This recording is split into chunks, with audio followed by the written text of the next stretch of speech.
안녕하세요. 뉴스 속 날씨 김수현입니다. 여름철에는 무덥고 습한 날씨 때문에 바이러스성 질환이 발생하기 쉬운데요. 특히 여성들에게 발생 빈도가 높은 신우신염은 감기와 증상이 비슷해 가볍게 넘겼다가 병원 신세를 지는 일도 많다고 합니다.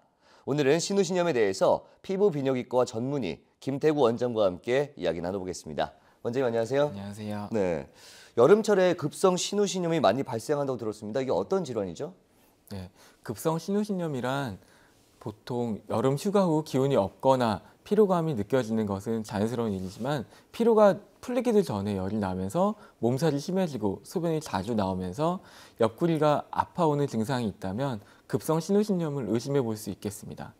급성 신우신염은 요로 감염 중에서 가장 심각한 질환으로 신장에까지 세균 감염이 발생한 것을 말합니다. 바로 치료하지 않으면 폐혈증과 같은 심각한 합병증을 일으켜서 중환자실에서 치료를 받을 수 있을 정도로 아주 위험한 질환입니다. 우리나라 건강보험공단에서 조사한 내용에 따르면 최근 4년간 급성 신우신염의 환자들이 대체로 7월, 8월에 많고 2월에 가장 적었는데요. 땀이 많이 나는 여름철에 하부요로 감염이 발생이 많아졌고 이로 인해서 급성 신우신염으로 발전되어 상행성 감염이 늘어났기 때문입니다. 또한 여름철에 발병률이 높은 요로결석에 의해서 요로 폐색이 발생하기 때문에 소변 배출이 안 되고 신장 내, 콩팥 내에 고여 있다가 급성 신우신염으로 이행되는 경우가 많아져서 여름철에 급성 신우신염 발병률이 높을 수 있겠습니다. 네, 이게 감기와 증상이 비슷해서 그냥 좀 가볍게 생각하는 경우가 있다고 들었거든요. 어떤 증상들이 나타날까요? 신우신염의 증상은 감기 증상과 유사하게 발열, 근육통이 발생하여 오인되는 경우가 많습니다. 신우신염이 감기와 다른 특징적인 증상은 초기에 소변 볼 때는 통증 및 잔뇨감, 빈뇨 등의 방광염 증상이 있다가 방광염을 치료하지 않을 경우 상행 감염이 발생하게 됩니다. 신장에 염증이 생기면 특징적으로 39도 이상의 고열이 나면서 춥고 떨리거나 오심, 구토 등의 증상이 나타나며 옆구리와 허리 통증, 전신적인 근육통이 나타납니다. 진단은 특징적인 그 증상, 아까 말씀드렸다시피 그런 증상과 소변 검사 및 소변 배양 검사, 혈액 검사, 초음파 검사로 쉽게 진단할 수가 있겠습니다. 소변 검사에서 녹뇨와 세균뇨가 관찰되며 혈액 검사에서는 염증 수치가 매우 높게 나타나는 것이 특징입니다. 정확한 치료를 위해서 세균의 항생제 내성 검사를 반드시 시행을 해야 되며 결과에 따라서 항생제를 좀 교체해서 사용해야만 합니다.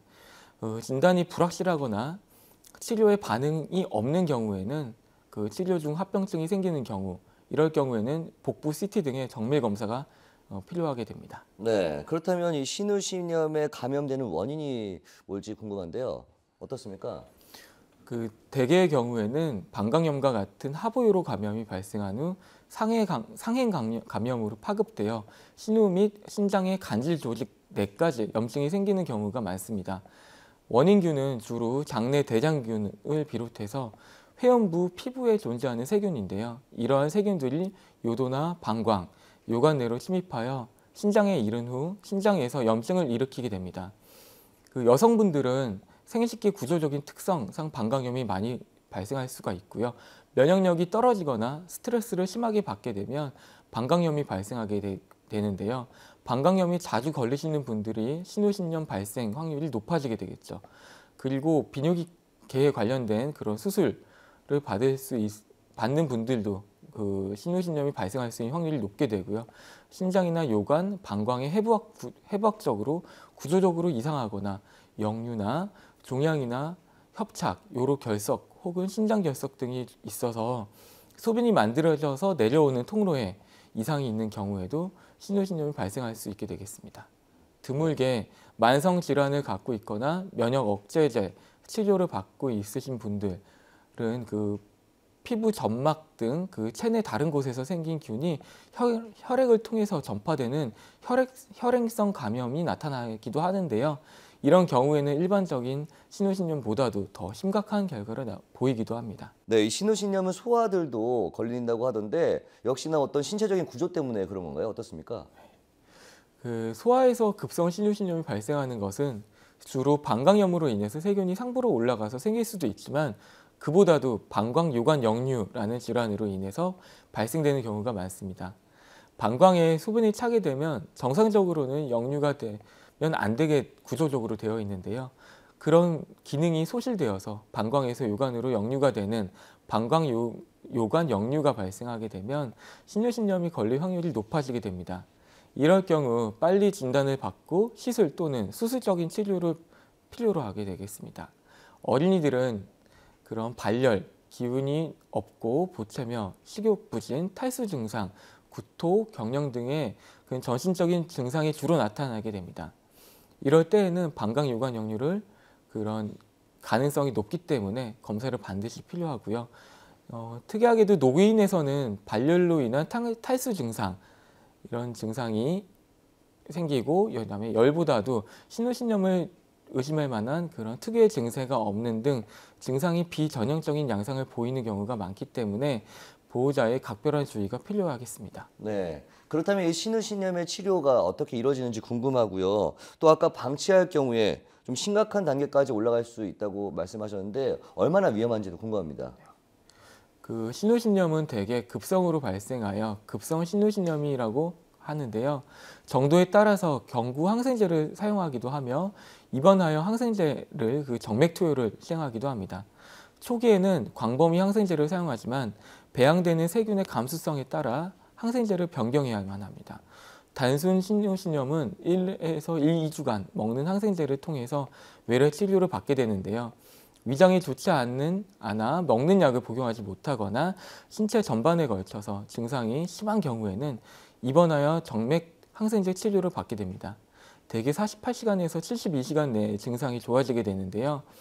72시간 내에 좋아지지 않는 경우에는 비뇨기계 이상 또는 신장 농양 형성에 대한 가능성을 염두해서 복부 CT 등의 검사가 필요합니다. 만약 제때 치료를 받지 않고 방치할 경우에는 고령이나 당뇨병이 있는 환자에서는 그 염증이 혈관을 통해서 전신으로 퍼지는 폐혈증까지도 발생할 수가 있습니다. 폐혈증이 발생한다면 혈압 유지가 어려워서 그 중환자실에서 집중 치료가 필요할 수도 있으며 사망 확률도 약 30% 이상으로 매우 위험하게 됩니다. 그렇기 때문에 증상이 발생하면 바로 병원에 내원하셔서 조기 치료를 받으시는 것이 매우 중요하겠습니다. 네, 마지막으로 이 신우신염을 예방할 수 있는 방법들이 있다면 어떤 것들이 있는지 설명 좀 부탁드립니다. 무엇보다도 감염 원인에 대한 주의가 필요합니다. 세균의 침범 위에도 몸에 이상이 있는지를 항상 점검을 해야 되겠고요. 여성에게 요로 감염이 자주 발생할 수 있기 때문에 소변을 보고 싶다고 느낄 때에는 지체 없이 바로 소변을 보시는 것이 좋겠고 성교 후에는 바로 소변을 보도록 하며 항문을 닦을 때 질 부위에서 항문 쪽으로 방향으로 닦는 것이 되게 도움이 되겠습니다. 그리고 물을 자주 마셔서 수분 섭취를 많이 늘리도록 하고요. 크랜베리가 함유된 음료나 비타민을 꾸준히 복용하시는 것이 매우 큰 도움이 되겠습니다. 네, 그렇군요. 오늘 말씀 고맙습니다. 네, 뉴스 속 날씨 오늘 준비한 소식은 여기까지입니다. 시청해주신 여러분 고맙습니다.